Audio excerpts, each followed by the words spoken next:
Hello friends, a warm welcome to all of you in my YouTube channel Akhilesh education centre. This is Akhilesh Kumar. आप सभी का स्वागत है हमारे YouTube channel Akhilesh education centre पर। दोस्तों, आज हम लोग क्लास 12th का इंग्लिश का एक नया सेशन लेकर आए हैं, जिसमें हम लोग नरेशन पर चर्चा करेंगे। ये ग्रामर का पहला चैप्टर है, तो इसमें हम लोग बेसिक से देखेंगे, जो कि क्लास 12th के लेवल का है। अच्छे से पढ़ेंगे नरेशन क्या होता है, नरेशन कितने प्रकार के होते हैं और किस प्रकार से सभी जो कि 3-4 प्रकार के नरेशन होते हैं उनको हम लोग किस प्रकार से सॉल्व करेंगे, उसी को देखने वाले हैं। तो ये वीडियो आपके लिए है। चलिए स्टार्ट करते हैं। देखिए, नरेशन का अर्थ होता है स्टेटमेंट, यानी कि इसे हम लोग कह सकते हैं कि नरेशन बराबर स्टेटमेंट, यानी नरेशन और स्टेटमेंट दोनों एक ही चीज़ें हैं, जिसे हम लोग बोलें चाहे नरेशन या फिर स्टेटमेंट। और ये स्टेटमेंट दो प्रकार के होते हैं। आप लोग ये पढ़े हैं कि नरेशन दो प्रकार के होते हैं, एक डायरेक्ट नरेशन और इनडायरेक्ट नरेशन। उसी प्रकार से स्टेटमेंट भी दो प्रकार के होते हैं, क्योंकि दोनों एक ही चीज़ें हैं, तो नरेशन बोला जाए या स्टेटमेंट वही होगा। दो प्रकार के होते हैं, कौन कौन से? तो आप जैसे बताते हैं कि डायरेक्ट नरेशन और इनडायरेक्ट नरेशन, उसी प्रकार से यहाँ पर स्टेटमेंट भी दो प्रकार के हो जाएंगे या नरेशन भी दो प्रकार के हो जाएंगे, एक डायरेक्ट नरेशन और दूसरा इनडायरेक्ट। तो इनकी परिभाषा हम लोग देख लेते हैं कि डायरेक्ट नरेशन और इनडायरेक्ट नरेशन की परिभाषा क्या होगी। तो एक होता है कि कर्ता के द्वारा कही गई बात को उसी के शब्दों में लिख देना, डायरेक्ट नरेशन कहलाता है, यानी डायरेक्ट स्टेटमेंट कहलाता है।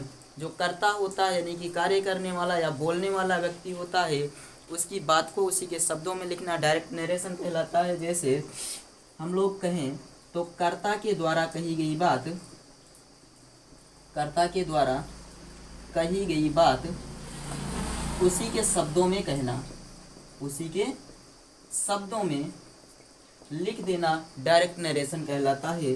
और इनडायरेक्ट नरेशन क्या होता है? तो इनडायरेक्ट में बताएंगे कि कर्ता के द्वारा कही गई बात को उसी के शब्दों में ना लिखकर, बल्कि उसमें हम अपने आप से कुछ जोड़ या घटाकर जब लिखते हैं तो उसे बोला जाता है इनडायरेक्ट नरेशन।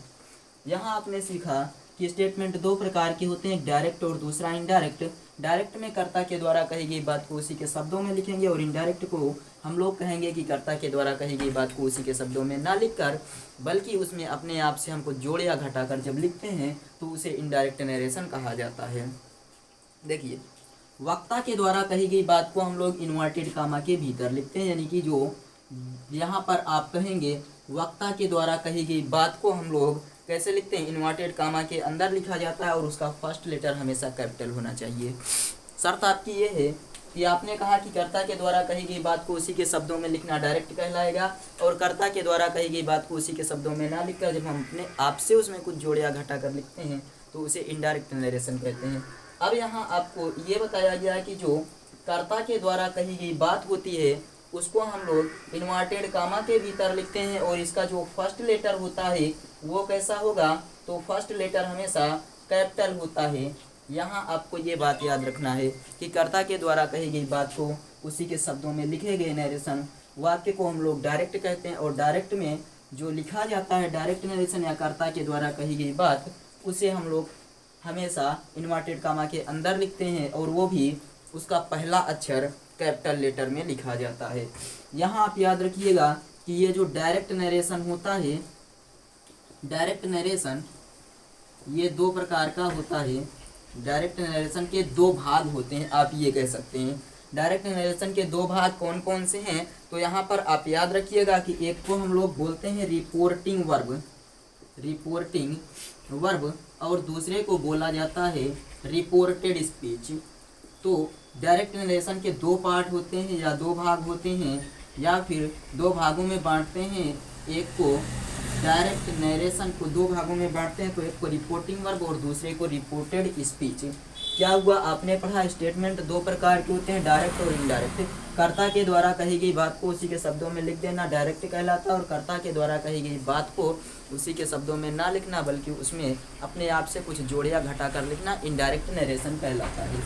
आपने यहाँ पर देखा कि जो कर्ता के द्वारा कही गई बात होती है उसको हम लोग इन्वर्टेड कामा के अंदर लिखते हैं, और इन्वर्टेड कामा के अंदर लिखने के साथ साथ उसका जो पहला अक्षर होता है वो हमेशा कैपिटल लेटर में लिखा जाता है। आपको बताया गया डायरेक्ट के दो भाग होते हैं, एक को हम लोग कहते हैं रिपोर्टिंग वर्ब और दूसरे को रिपोर्टेड स्पीच।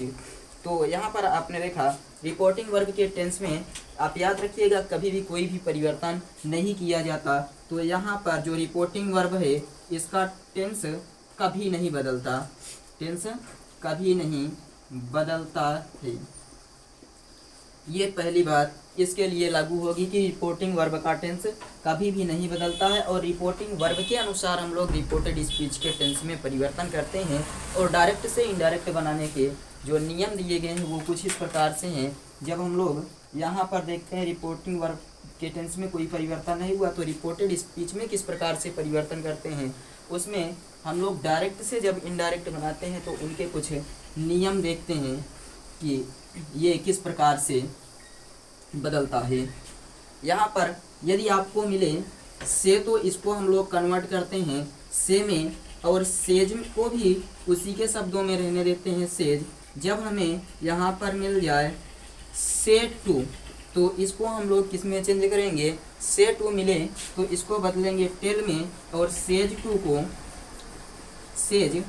को चेंज करेंगे टेल्स में। सैड को सैड रहने देते हैं, सैड को सैड रहने देते हैं, और सैड टू को चेंज करते हैं टोल्ड में।